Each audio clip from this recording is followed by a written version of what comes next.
Hi hello നമസ്കാരം. August മാസം താങ്കൾക്ക് എങ്ങനെയാണെന്ന് നോക്കാം. റിലേഷൻഷിപ്പിൽ ഒരു അൺഹെൽത്തി അറ്റാച്ച്മെൻ്റ് ഉണ്ടെങ്കിൽ അത് റിലേഷൻഷിപ്പിനെ കാര്യമായി ബാധിക്കുന്നതായിരിക്കും. റിലേഷൻഷിപ്പിൽ ഓൾറെഡി ഇഷ്യൂസ് ഉള്ളവരാണെങ്കിൽ ആ റിലേഷൻഷിപ്പ് തുടർന്ന് കൊണ്ടുപോകണമോ വേണ്ടയോ എന്നുള്ള കാര്യത്തിൽ ഒരു ആശയക്കുഴപ്പത്തിൽ നിൽക്കുന്നതായി കാണുന്നു. ഇതിന് യൂണിവേഴ്സിൽ നിന്നും ഗൈഡൻസായി ലഭിക്കുന്നത് പാസ്റ്റിൽ ലഭിച്ചിട്ടുള്ള വേദനകളെല്ലാം മറന്ന് സ്വയം ഒന്ന് ഹീൽ ചെയ്ത് മുന്നോട്ട് പോകാൻ ശ്രദ്ധിക്കുക. കരിയർ തലത്തിലാണെങ്കിൽ സക്സസ്, ഒരു ലീഡർഷിപ്പ് ക്വാളിറ്റി എന്നിവ ലഭിക്കുന്നതായിരിക്കും. പുതിയ അവസരങ്ങൾ വരികയും അവിടെ തൻ്റെ കഴിവ് പ്രകടിപ്പിക്കാൻ സാധിക്കുന്നതുമായിരിക്കും.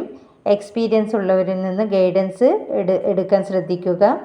മേലധികാരികളിൽ നിന്ന് ചെറിയ രീതിയിലുള്ള ബുദ്ധിമുട്ടുകൾ ഉണ്ടാകാൻ സാധ്യതയുണ്ട്.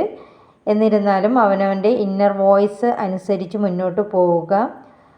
തൻ്റേതായ കഴിവുകൾ എല്ലാം മറ്റുള്ളവരുടെ മുന്നിൽ കൂടുതലായി വെളിപ്പെടുത്താതിരിക്കുക.